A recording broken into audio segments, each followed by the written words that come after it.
ಇನ್ನು ಹೊಸಬರು ಅಷ್ಟೇ ನಮಗೂ ಕೂಡ ಅವಕಾಶ ಸಿಗಬೇಕಾಗಿತ್ತು, ನಾವು ಸಚಿವಾಕಾಂಕ್ಷಿ ಆಗಿದ್ವಿ, ಸಿಕ್ಕಿಲ್ಲ ಅಂತ ಅವರು ಕೂಡ ಬೇಸರವನ್ನ ವ್ಯಕ್ತಪಡಿಸ್ತಾ ಇರುವಂತದ್ದು. ಇನ್ನು ಸಚಿವ ಸ್ಥಾನ ಸಿಗದಿದ್ದಕ್ಕೆ ಕೈಮನೆಯಲ್ಲಿ ಅಸಮಾಧಾನ ಭುಗಿಲೆದ್ದಿದೆ. ಕೆಲವರು ಸಿಟ್ಟು ಶಮನಗೊಂಡಿದ್ರೆ ಇನ್ನು ಕೆಲವರು ಕೂಡ ಆ ಒಂದು ಸಿಟ್ಟನ್ನ ಯಥಾಸ್ಥಿತಿಯಲ್ಲಿ ಮುಂದುವರಿಸಿಕೊಂಡು ಬರ್ತಿದ್ದಾರೆ. ಅಸಮಾಧಾನದ ಹೊಗೆ ಆಡ್ತಾ ಇದೆ ಕಾಂಗ್ರೆಸ್ನಲ್ಲಿ. ಕೆಲವರ ಸಿಟ್ಟು ಶಮನ ಆಗಿದೆ. ಸಚಿವ ಸ್ಥಾನಕ್ಕೆ ಹಲವರು ಕದನವನ್ನ ಕೂಡ ನಡೆಸ್ತಾ ಇದ್ದಾರೆ. ಇಂದು ಕೂಡ ಸಿಎಂ ಕೆಲ ಶಾಸಕರ ಮನವೊಲಿಕೆಗೆ ಸರ್ಕಸ್ ಅನ್ನ ಮಾಡ್ತಿದ್ದಾರೆ. ಸಚಿವ ಸ್ಥಾನ ಸಿಗದಿದ್ದಕ್ಕೆ ಅಸಮಾಧಾನಗೊಂಡಿರುವಂತಹ ಟಿಬಿ ಜಯಚಂದ್ರ ಅವರು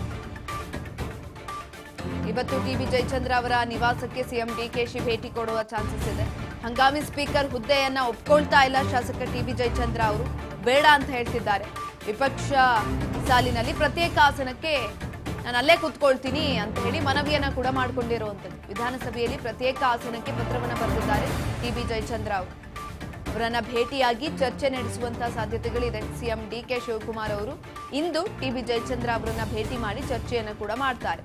ಅಸಮಾಧಾನವನ್ನ ತಣಿಸೋದಕ್ಕೆ ಮುಖ್ಯಮಂತ್ರಿ ಡಿಕೆ ಶಿವಕುಮಾರ್ ಅವರು ಇದೀಗ ಮುಂದಾಗ್ತಾ ಇರುವಂತದ್ದು. ಒಂದ್ ಕಡೆನಲ್ಲಿ ಹೋರಾಟ, ಪ್ರತಿಭಟನೆ ಬೆಂಬಲಿಗರಿಂದ, ಮತ್ತೊಂದ್ ಕಡೆನಲ್ಲಿ ಇದೀಗ ಇವರು ನಾನು ಅಲ್ಲಿ ಕೂರಲ್ಲ, ನನಗೆ ಬೇರೆ ಆಸನದ ವ್ಯವಸ್ಥೆಯನ್ನ ಮಾಡಿಕೊಡಿ, ಈ ಡಿಮ್ಯಾಂಡ್ಗಳನ್ನ ಇಡ್ತಾ ಇರುವಂತದ್ದು. ಸಚಿವ ಸ್ಥಾನ ಸಿಕ್ಕಿಲ್ಲ ಅಂತ ಟಿಬಿ ಜಯಚಂದ್ರ ಅವರು ಈಗ ಆಲ್ರೆಡಿ ಬೇಸರವನ್ನ ವ್ಯಕ್ತಪಡಿಸಿದ್ರು, ರಾಜೀನಾಮೆ ಕೊಡ್ತೀನಿ ಅಂತ ಕೂಡ ಹೇಳ್ತಾ ಇದ್ರು. ತದನಂತರ ಅದೊಂದು ಸ್ವಲ್ಪ ತಣ್ಣಗಾಯ್ತು. ಯಾಕಂತ ಅಂದ್ರೆ ಡಿಕೆ ಶಿವಕುಮಾರ್ ಅವರು ಡೈರೆಕ್ಟ್ ಆಗಿ ಹೇಳ್ಬಿಟ್ರು, ಖಡಕ್ ಆಗಿ ಸೂಚನೆಯನ್ನ ಕೊಟ್ಬಿಟ್ರು.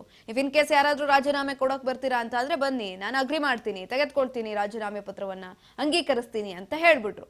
ಹಾಗಾಗಿ ಎಲ್ರು ಕೂಡ ರಾಜೀನಾಮೆ ಗುಂಗನ್ನ ಬಿಟ್ರು.